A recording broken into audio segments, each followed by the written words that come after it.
No, it surprised me too. I mean, I knew before y'all did, just because like they called me after the podcast was done. They didn't call me; they called Brittany, and I was like in the back of the FaceTime. But I knew that I'm obviously super excited. I mean, just knowing Taylor and seeing the process from just a little bit closer of how she makes the albums, it's going to be amazing because how much work she puts into it, and what better place to announce it than the New Heights podcast, where I feel like she can be herself and showcase who she is, and I think people are going to be really excited to watch it tonight. I haven't seen it yet. I've seen a little bit of the clips just like everybody else, but I'll be tuned in tonight at, I think it's 7 Eastern. So I'll be able to have something to watch here on this night off that I have. Podcast later today?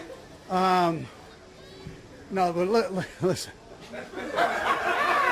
I'm like really old, Nate. My grandkids will be all over it. So I'm happy for them. Yeah. Both of them, like each other, and that's what a plus that is. They care about each other, and that's I think that's the most important thing. The older you get, you want these guys to have somebody they can settle down with and that whole deal, and so I think it's a neat deal for them. Yeah. Both of them. I'm 100% not. Even in the Everglades, just in general, it's not my spot. I'm not a big Alligator. I'm in Texas. If you get an alligator out there, it's like you shut the city down. So it's but the pictures turned out great. He said I can borrow some outfits for game days, so I plan on getting those and see what I can look like with those outfits on. The fur, maybe he had those big boots with that trench coat looking thing. I thought that might be good for a away game, maybe in Denver or something. Yeah, something like that. It's great to be young, man. That alligator was 175 pounds or something. They made him hold it for quite a while, it looked like. So I'm not sure who was madder, the alligator or Travis. But I thought it was awesome, just getting to spend some time with the guys, and I thought we had a great training camp. There was none of those bad days where it's just no energy. Everybody kind of brought their own motivation and motivated each other, and so I thought it was a really good training camp, and it was good to kind of be here with the guys and kind of build that team chemistry that you're going to need throughout a season. What's the bill on the dinners this year? I think it kind of goes here and there, so we'll keep that secret. Coach said you're maybe not going to play it much at all, maybe in this game on Friday. It's a little bit different than what it's been in the past.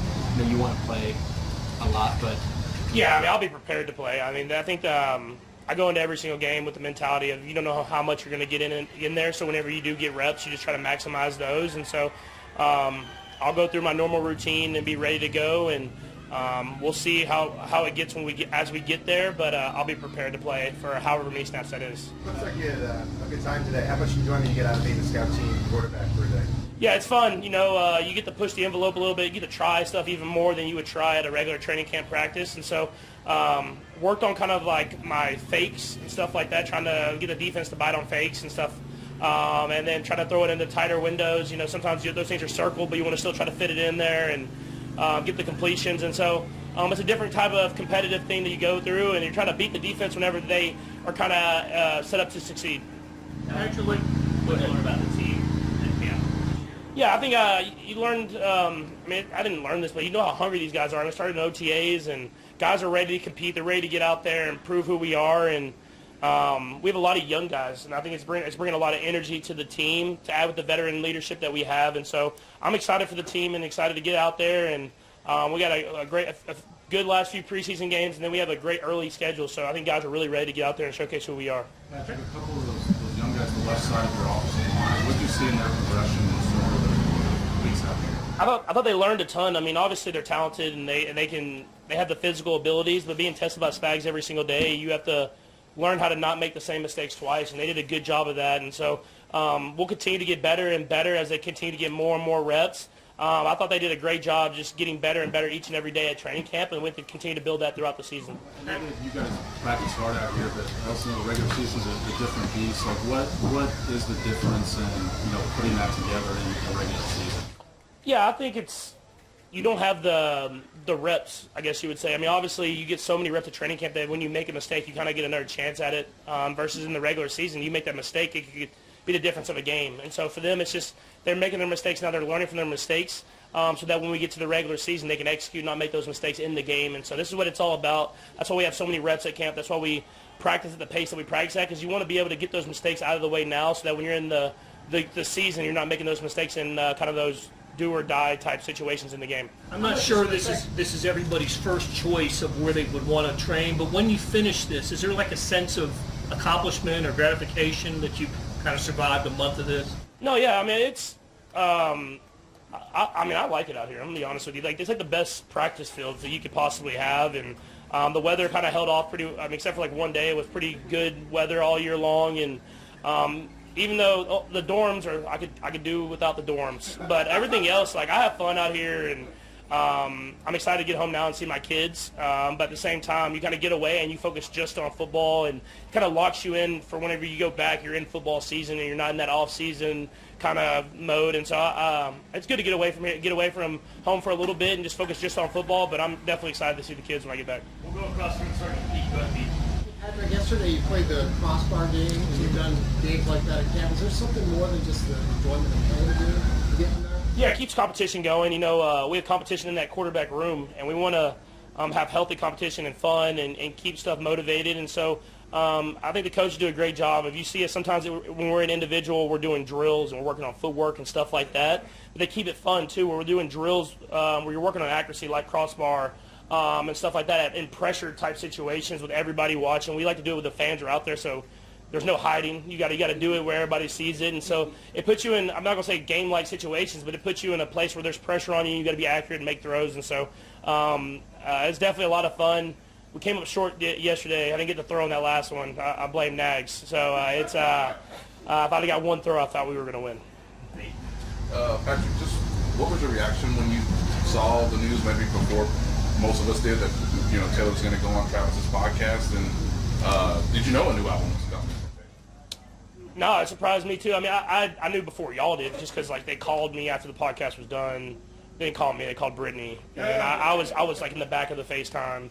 But I knew that I'm obviously super excited. I mean, just knowing Taylor and seeing the process from just a little bit closer of how she makes the albums, it's going to be amazing because how much work she puts into it, and what better place to announce it than the New Heights podcast, where I feel like she can be herself and showcase who she is, and I think people are going to be really excited to watch it tonight.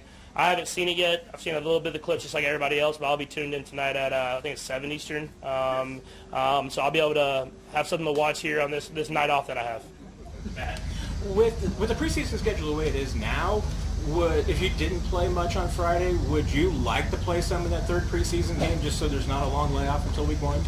I always want to play. So it's kind of like I always want to be out there and playing. And like you can say that you don't want to play, and then you get to the game, and it's like, man, I want to be in the game and playing with my playing a game with my teammates. And so at the end of the day, I trust in Coach Reid and his process, and he has a reason for everything that he does. And so, like I said, I'll be ready to play this week, tomorrow, and if I get to play, I'll be ready to go. And if I don't, I'll be ready to go again the next week. And if I'm not, I'll be just as energized on the sideline as I would be if I was playing in the game. And so I trust in Coach Reid fully. And so whatever his decision is, I'll be ready to go out there and get the most I can out of it. Spags spilled the tea earlier about the Chris Jones rule, which I'm assuming you knew about. I don't know if the Chris Jones rule Chris is. Jones rule, after Chris strained his calf back in the practice for the playoffs a few years ago, chasing you. Oh, yeah, I do know this rule. Yeah, no. Yeah, he says that. I think I'm faster than him. But, no, it's when Chris wants to disrupt a play in a game, he can disrupt it. And so you saw at some points of practice yesterday, it's like Chris was just pissed off, and he like just ruined the entire period for the offense. And that's just the type of player he is like he can do that. And so that's why he's going to have a gold jacket one day, and it's because he at any moment can disrupt an entire game. And so the chasing thing, I think he's just I'm quick. I think I just make him miss too much. But he can say it's the Chris rule if he wants to. last three guys, we're going to go Neil, McKenzie, and then Todd. Go ahead, Neil. How much has it hurt you that you haven't had 5 out there, being able to play with him and get up to speed with him?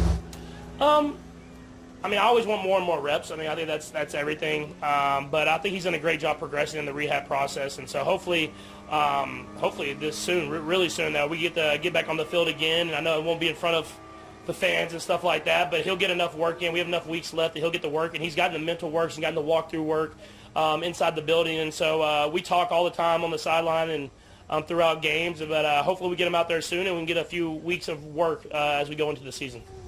Patrick, 1 pass, 1 yard, 1 touchdown in the first game. Did you get done what you wanted to in that game for the short amount of time you're in? Yeah, I mean, other than like I said, I always like to get hit, not hit hard, but I like to get touched, and I didn't get touched, which is a good thing for the offensive line, obviously. But I want to get like pushed, like softly pushed, just one time to let you know that I can get hit.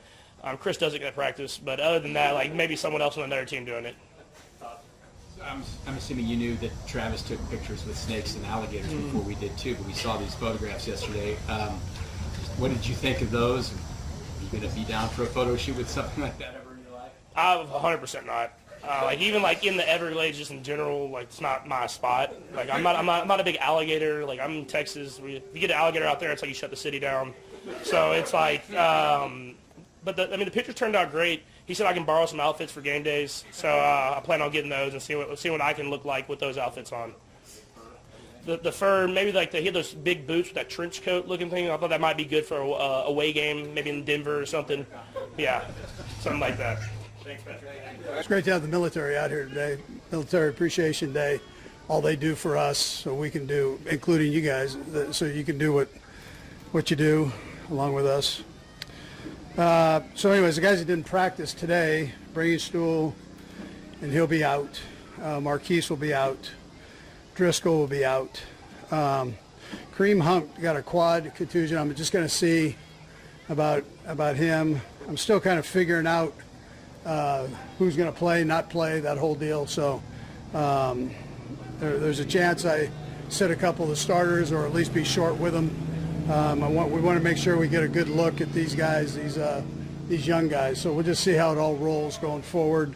Other than that, everybody practiced and did a nice job. So. Andy, with playing time calls, could the third game come into play with that? Yeah, there's a chance they play a little bit more in the third game. Yeah. Coach, how'd camp go? Yeah, so listen, first of all, the people up here have been phenomenal. And they feed us, they house us, they baby us, they keep this field looking groomed like they do, and the facility cleaned up, and so we appreciate that. And then the guys came up in a good frame of mind. They worked hard. I mentioned it to them last night that, there wasn't one of those days where we had a hiccup day, where everything was just not right. The biorhythms were down, all that. We didn't have one of those. I mean, the guys came out with a purpose, and I thought they handled it the right way and worked their tail off. We got some good weather. We got a mixture of the heat and normal days, so it was good all the way around that way. So, but again, we look forward to going back and getting that part started too. So, but I thought this was very productive. I want to see this game. I want to get the young guys some good reps in this game, and you want to make sure you give Brett enough to evaluate and the coaches to evaluate. So we'll try to get that done.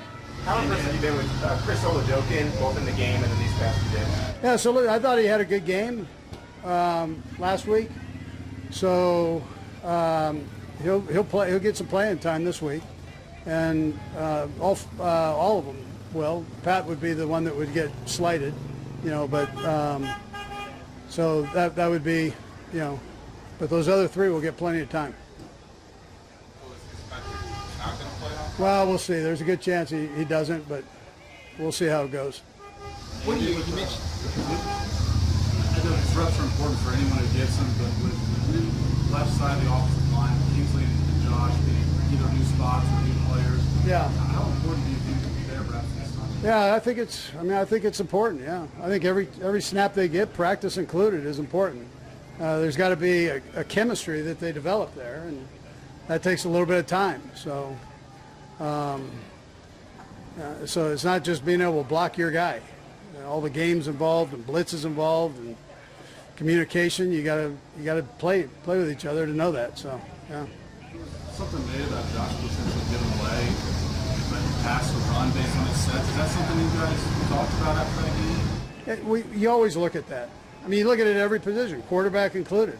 I mean, you want to make sure that you're not giving anything away, and that's a battle. And these guys, we train them that way so they can evaluate themselves too. And maybe one thing sets up another thing. So. Andy, you said previously that you met Taylor before she began dating Travis with the announcement of her being on, the Brothers podcast today, and obviously announcing the album. Any excitement? Any chance you'll get a chance to view podcast later today? No, but listen. I'm like really old, Nate. My grandkids will be all over it. So but I'm happy for them. Both of them, like each other, and that's what a plus that is. They care about each other, and that's I think that's the most important thing. The older you get, you want these guys to have somebody they can settle down with, and that whole deal. And so, I think it's a neat deal for them. Yeah. Both of them. On that non-football Travis front, the big GQ article came out yesterday. I'm assuming you didn't probably read that whole thing, but I don't know if you saw the photographs holding snakes and alligators. It's great to be young, man. That alligator was 175 pounds or something. They made him hold it for quite a while, it looked like. So I'm not sure who was madder, the alligator or Travis. But. Serious question about campus. No hiccup days. You rarely have hiccup days up here, but what do you kind of attribute that to, the way this kind of camp works? Yeah, I would tell you the senior leadership on the team. You got guys that don't miss practice, that have been around. I mean, take Travis. We're talking about Travis. Yeah, take Travis. He doesn't want to miss a rep, let alone a practice. So that goes a long way. You don't have to say much as a coach when you're, the Pat Mahomeses, Chris Jones, Bolton. I mean, these guys, Juju. These guys don't want to miss. They don't want to miss a day. I mean, I can keep going. McDuffie. So he's a young guy, but he's a leader in the group too. So those guys, when they do that, that's you miss, you better be really hurt. That's how it goes. Andy, you talked about the military and giving back to those guys. How kind of cool is that? You guys get to do this every year at camp. Yeah, no, I think it's a neat thing. I had a chance to go to Afghanistan a few years back, quite a few years now, but just to see the camaraderie there, and I wish every 16-year-old had a chance to go over there and see that, how everybody works together. I mean, the flag means a lot. It's just, it's about America and keeping America right for all of us to do what we do here, and it's great to have a minute to appreciate him, Herbie included. So, right, Herbie was a big part of that. Okay, thanks. All right, good, thanks.